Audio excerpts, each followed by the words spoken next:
안녕하세요. 15년간 대출 업무를 담당해온 은행원 김준희입니다. 오늘 전해드릴 이야기는 정말 충격적입니다. 지금 이 순간에도 보이스피싱으로 인해 수천만 원을 날리고 계시는 분들이 정말 많습니다. 여러분, 갑자기 모르는 사람이 10만 원을 입금했다면 어떠하시겠습니까? 아마 대부분은 누가 실수로 보냈나 보다. 은행 가서 물어볼까? 아니면 내가 그냥 가질까? 하고 생각하실 텐데요. 갑자기 모르는 사람이 보낸 돈이 들어와 있다면 절대 그냥 넘어가지 마세요. 누가 실수로 보냈나 보다 하고 생각하시는 바로 그 순간 사기꾼들이 웃고 있습니다. 제가 은행에서 15년간 일하면서 직접 목격한 가장 무서운 사기는 바로 통장 묶기 사기입니다. 제가 이해하기 쉽게 설명해 드릴 테니 꼭 참고하셔서 이번 추석 연휴에는 보이스피싱 피해가 없기를 바랍니다. 또한 이 사기를 피하는 방법을 자세히 알려드릴 테니 주변 분들에게도 널리 알려주세요. 자, 이제부터 자세히 말씀드릴게요. 사기꾼들은 추석 같은 명절 시즌을 엄청 노리고 있습니다. 왜냐하면 이때는 가족끼리 용돈 주고받고 경조사비 보내고 받는 일이 너무 많아서 웬만한 소액 입금은 그냥 지나치기 쉽거든요. 이 심리를 이용하여 사기꾼들은 여러분 통장에 10만 원에서 100만 원 정도를 입금해 놓습니다. 그리고 하루나 이틀 뒤에 전화를 걸어와서 당신 통장이 범죄에 이용됐다. 지금 즉시 모든 계좌를 정지시켰다고 겁을 줍니다. 그 다음엔 풀어주려면 돈을 우리가 지정하는 안전한 곳으로 옮겨야 한다고 협박한 후 돈을 갈취합니다. 말도 안 되는 소리 같지만 막상 통장이 정지됐다는 말을 들으면 생계에 대한 두려움 때문에 따라하게 되는 게 사람 심리입니다. 실제 피해자인 서울 강남구 약사 김정민 씨 이야기를 들어보시죠. 저는 58살 약사입니다. 작년 11월 목요일 오후 한 손님이 약값을 계좌 이체로 결제하고 급히 나가셨어요. 30분 후 입금을 확인하려는데 갑자기 제 계좌가 정지됐다고 나오는 거예요. 근처 은행에 가보니 정말로 모든 통장이 막혀 있더라고요. 더 심각한 건 요양급여 청구용 계좌까지 함께 묶여서 약국 영업 자체를 할 수 없었습니다. 바로 그때 전화가 왔어요. 서울중앙지검 김수사관입니다. 김정민 씨 맞나요? 좀 전에 당신 계좌로 보이스피싱 범죄 수익금이 들어왔습니다. 확인해 보시면 모든 계좌가 정지되어 있을 겁니다. 이렇게 말하더군요. 정말 겁이 났어요. 그들은 일단 자기들이 말하는 안전한 계좌로 돈을 넣어 놓으라 했고 저는 그들이 시키는 대로 약국 운영자금 3천만 원을 모두 입금했습니다.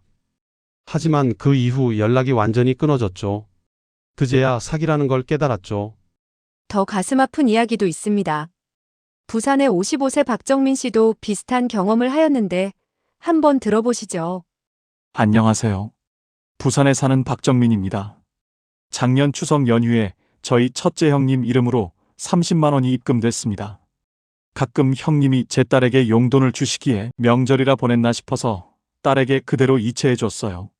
그런데 연휴 끝나고 출근하니 제 월급 통장이 정지됐다는 거예요. 심지어 딸 통장까지요. 알고 보니 그 30만 원이 보이스피싱으로 입금된 돈이었고 제가 딸에게 그 돈을 보내는 바람에 저와 딸의 모든 계좌가 수사기관에 의해 정지된 거였어요. 정말 답답했습니다.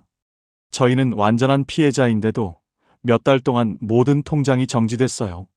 월급도 못 받고 공과금도 연체되고 가족 전체가 금융거래를 못하는 지경이 됐습니다. 은행에 가서 저희는 피해자다라고 아무리 말해도 수사 끝날 때까지 기다리라는 답만 들었어요. 변호사까지 선임해서 4개월 만에 겨우 풀렸는데 그동안의 고통은 이루 말할 수 없었습니다. 이 사기의 핵심은 바로 시간 압박과 공포감입니다. 사기꾼들은 절대 생각할 시간을 주지 않아요. 지금 즉시 안 하면 더 큰 피해를 당한다. 경찰이 체포하러 온다. 가족까지 연루된다. 이런 식으로 계속 겁을 주거든요. 그래서 주변과 상의할 시간도 은행에 가서 확인할 여유도 없이 사기꾼 말대로 행동하게 되는 겁니다. 자, 그럼 이런 일을 어떻게 막을 수 있을까요? 제가 은행 현장에서 15년간 쌓은 경험으로 여러분께 진짜 도움되는 방법들을 알려드리겠습니다. 첫 번째, 모르는 돈은 절대 건드리지 마세요. 내 통장에 예상하지 못한 돈이 들어왔다면 10만 원이든 100만 원이든 절대로 인출하거나 송금하지 마세요. 실수로 사용했다가 범죄 돈을 고의로 썼다는 의심을 받을 수 있어요. 대신 즉시 은행에 가서 제 계좌에 출처 모를 돈이 들어왔는데 사기 피해 예방을 위해 신고하겠습니다 라고 말씀하세요. 두 번째, 지연이체 서비스를 꼭 신청하세요. 이건 정말 중요해요. 보통 송금하면 몇 초 만에 바로 입금되잖아요. 그런데 이 서비스를 신청하면 3시간에서 최대 24시간 뒤에 입금됩니다. 그 사이에 사기구나 하고 깨달으면 은행을 통해 바로 송금을 취소할 수 있어요. 은행 창구나 휴대폰 앱에서 신청할 수 있습니다. 세 번째, 협박 전화나 문자 대처법을 알아두세요. 누군가 당신 통장이 범죄에 이용됐다고 전화하면 일단 끊으세요. 그리고 전화번호와 시간을 메모해 두세요. 협박 문자는 절대 지우지 말고 스크린샷 찍어서 보관하세요. 이런 자료들이 나중에 경찰이나 금융기관 신고할 때 결정적인 증거가 됩니다. 네 번째, 경찰청 사이트를 활용하세요. 경찰청 홈페이지에 들어가면 인터넷 사기 의심 전화, 계좌번호 조회 서비스가 있어요. 의심되는 전화번호나 계좌번호를 입력하면 지금까지 사기 이력이 있는 번호는 다 나옵니다. 특히 주의하실 점이 하나 더 있어요. 사기꾼이 가족이나 지인에게 돈을 보내서 대신 처리하라고 하는데 절대 그러면 안 됩니다. 제가 상담한 정순덕 씨는 사기꾼이 아들에게 돈을 보내라고 해서 아들 계좌로 500만 원을 보냈다가 아들 계좌까지 정지되어 등록금을 못 내고 휴학까지 고려해야 했어요. 정순덕 씨가 직접 말씀하신 걸 들어보시죠. 정말 후회되는 게 그때 아들에게 먼저 상의했어야 했는데 사기꾼이 빨리 안 하면 아들까지 연루된다고 협박해서 성급하게 행동한 거예요. 결국 저뿐 아니라 아들까지 피해를 입게 됐죠. 장학금 받으며 모범적으로 공부하던 아들이 갑자기 통장이 막혀서 등록금도 못 내게 되고 정말 한순간에 실수가 온 가족을 망치는구나 싶었어요. 만약 정말로 통장이 정지됐을 때는 어떻게 해야 할까요? 당황하지 마시고 해당 은행 본점이나 큰 지점으로 가세요. 창구 직원에게 저는 통신사기 피해자입니다. 통신사기 피해 환급에 관한 특별법에 따라 신속한 계좌 해제를 요청합니다라고 말씀하세요. 이 특별법은 통신사기 피해자들의 금액을 환급해주기 위한 것으로 2024년부터 피해자분들을 신속히 구제하기 위해 더 강화되었습니다. 이때 협박 문자나 통화 기록, 모르는 돈 입금 내역을 가져가세요. 좋은 소식은 2024년부터 관련 법이 개정되어서 피해자가 사기와 무관하다는 증거를 제출하면 훨씬 빠르게 해제받을 수 있게 됐다는 거예요. 기존엔 평균 2, 3개월간 금융거래가 제한됐지만 이제는 신속하게 구제받을 수 있어요. 신고 방법을 다시 정리해 드릴게요. 먼저 경찰에 신고한 후 사건 사고 사실 확인원을 제출합니다. 그리고 은행에도 신고하여 피해구제 신청서를 작성합니다. 기본적으로 본인 신분증과 계좌이체 내역, 녹음 등 증빙 자료도 제출해 주세요. 9월에는 2차 소비 쿠폰을 비롯해 여러 정부 지원 정책이 쏟아지는 만큼 금융사기가 더욱 기승을 부릴 거예요. 민생회복 쿠폰을 신청하라고 유도하는 가짜 링크를 클릭했다가 악성 앱이 설치되면 불법 휴대폰 개통과 대출 사기까지 당할 수 있어요. 예방을 위해 가장 효과적인 방법 2가지를 꼭 기억하세요. 첫째, 비대면 계좌 개설 안심 차단 서비스를 신청하세요. 쉽게 말해서 내가 직접 은행에 가지 않고는 내 이름으로 새 계좌를 비대면으로는 절대 만들 수 없도록 막아주는 거예요. 둘째, 여신거래 안심 차단 서비스를 신청하세요. 이 서비스는 나 몰래 신용대출, 담보대출, 신용카드 발급 등을 차단해줍니다. 즉, 나도 모르는 불법 대출을 완전히 막을 수 있어요. 이 2 서비스가 왜 중요하냐면 사기꾼들이 내 개인정보로 몰래 계좌를 만들거나 대출을 받아서 범죄에 이용하는 경우가 정말 많거든요. 그러면 나는 전혀 모르는 사이에 범죄에 연루된 사람이 되어버려요.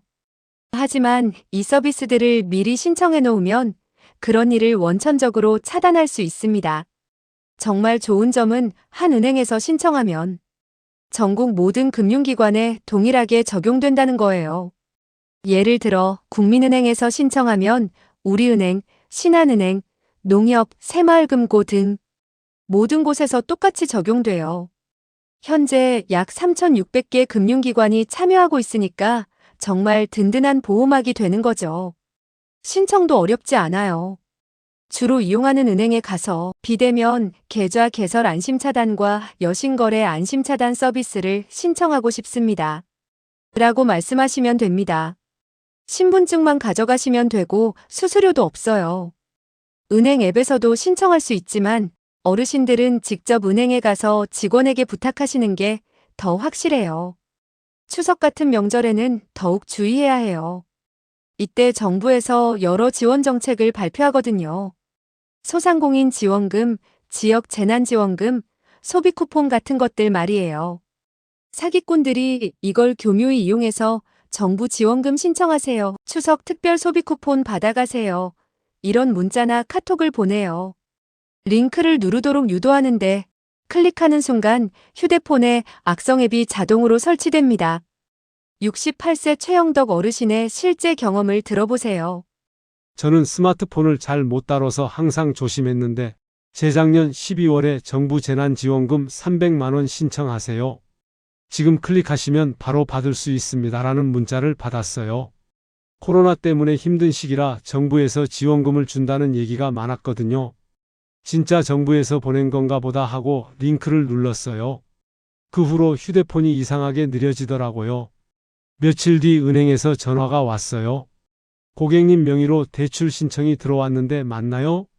무슨 소리냐? 나는 대출 신청한 적 없다고 했는데 알고 보니 제 이름으로 2,500만 원짜리 신용대출이 이미 실행되어 있었어요. 정말 황당했어요. 평생 빚 한 번 안 지고 살았는데 갑자기 2,500만 원 빚쟁이가 된 거예요. 나중에 알고 보니 그 악성 앱이 제 휴대폰을 완전히 장악해서 인증번호도 가로채고 본인 인증도 대신 처리한 거더라고요. 결국 경찰서에 신고하고 몇 달간 시달리다 겨우 해결했는데 그 스트레스로 몸까지 아팠어요. 이런 피해를 막으려면 가장 간단한 방법이 있어요. 절대로 문자나 카톡 링크를 클릭하지 않는 거예요. 정부 지원금이나 각종 혜택이 있다면 반드시 지역 홈페이지나 복지로 사이트에서 직접 확인하세요. 인터넷 사용이 어려우시면 지역 주민센터를 방문하거나 129 복지로 고객센터에 전화해 보세요. 절대로 출처 불명의 링크는 클릭하지 마세요. 중요한 팁 하나 더 드릴게요. 휴대폰이 갑자기 느려지거나 배터리가 빨리 닳거나 평소에 안 오던 문자나 전화가 계속 오면 악성 앱이 설치됐을 가능성이 높아요. 이런 증상이 나타나면 즉시 가까운 통신사 매장에 가서 스마트폰 보안 점검을 받고 싶다고 하세요. 이상한 앱이 있다면 바로 삭제하고 금융기관에도 신고하세요. 제가 25년간 은행에서 일하면서 정말 안타까웠던 건 많은 분들이 나는 절대 사기에 안 당한다고 생각하신다는 거예요. 특히 평소 금융거래를 많이 해보신 분들이나 사회 경험이 풍부한 분들일수록 그런 경향이 강해요. 하지만 사기 기법이 나날이 정교해지고 개인정보가 유출되면서 사기꾼들이 내 이름, 주민번호, 심지어 가족관계까지 알고 있는 경우가 많아요. 그래서 김철수 선생님 맞으시죠? 아드님 김영수 씨가 군대에 계시죠? 라고 하면 이 사람이 나에 대해 정말 많이 알고 있네 하면서 믿게 되는 거예요. 사기꾼들은 상황에 따라 금융감독원, 검찰청, 경찰청, 심지어 국정원까지 사칭해요. 진짜 같은 홈페이지까지 만들어서 여기서 확인하세요라고 하거든요. 그래서 아무리 그럴듯하게 들려도 전화로 먼저 연락이 왔을 때는 일단 의심해보세요. 진짜 공공기관이라면 절대로 전화로 지금 즉시 돈을 이체하라고 하지 않아요. 정말 의심스러우면 해당 기관에 직접 전화해서 확인해보세요. 금융감독원을 사칭했다면 금융감독원 번호 1332로 전화해보세요. 방금 전에 거기서 전화 왔는데 정말 맞나요? 라고 물어보세요. 100% 가짜라고 답변 들을 거예요. 자, 이제 오늘 제가 말씀드린 내용을 간단히 정리해 드릴게요. 꼭 실천해 보세요. 첫째, 지금 당장 은행에 가서 비대면 계좌 개설 차단과 여신거래 안심 차단 서비스를 신청하세요. 둘째, 모르는 돈이 내 통장에 들어오면 절대 건드리지 말고 즉시 은행에 신고하세요. 셋째, 협박 전화나 문자를 받으면 지우지 말고 증거로 보관한 후 관련 기관에 신고하세요. 넷째, 출처 불명의 링크는 절대 클릭하지 마세요. 다섯째, 의심스러운 전화를 받으면 일단 끊고 해당 기관에 직접 확인해 보세요. 이런 기본 원칙들만 지켜도 대부분의 금융사기는 충분히 예방할 수 있어요. 명절은 가족과 함께 따뜻하게 보내야 할 소중한 시간인데 사기로 인해 그 시간이 악몽으로 바뀌는 일은 절대 있어서는 안 되겠죠. 특히 부모님이나 어르신들께는 오늘 제가 말씀드린 내용들을 꼭 알려드리세요. 제가 은행에서 많은 피해자들을 만나면서 느낀 건 사기를 당한 분들이 금전적 피해도 크지만 정신적 충격이 더 크다는 거예요. 내가 왜 이런 뻔한 사기에 당했을까 하면서 자책하시는 분들이 정말 많아요. 하지만 이건 개인의 잘못이 아니라 사회 전체가 함께 해결해야 할 문제예요. 그래서 우리 모두가 경각심을 갖고 주변 사람들과 정보를 공유하면서 서로를 보호해야 해요. 혹시 주변에 이미 피해를 당하신 분이 계시다면 절대로 혼자 해결하려 하지 마시고 경찰서나 금융감독원에 즉시 신고하세요. 그리고 가족이나 지인들에게도 알려서 도움을 받으세요. 부끄러워할 일이 아니라 당당히 피해 신고를 해야 더 이상의 피해를 막을 수 있고 사기꾼들을 잡을 수도 있어요. 온 가족이 모인 자리에서 오늘 제가 말씀드린 내용을 얘기해 주세요. 특히 스마트폰 사용이 서툰 어르신들께는 자녀들이 직접 안심 차단 서비스 신청을 도와드리시고 의심스러운 문자나 전화가 오면 꼭 가족과 상의하도록 당부드리세요. 작은 관심과 주의가 큰 피해를 막을 수 있습니다. 여러분 모두 안전하고 행복한 추석 연휴 보내시길 진심으로 바라며 앞으로도 여러분의 안전한 금융생활을 위해 유용한 정보들을 계속 알려드리겠습니다. 감사합니다.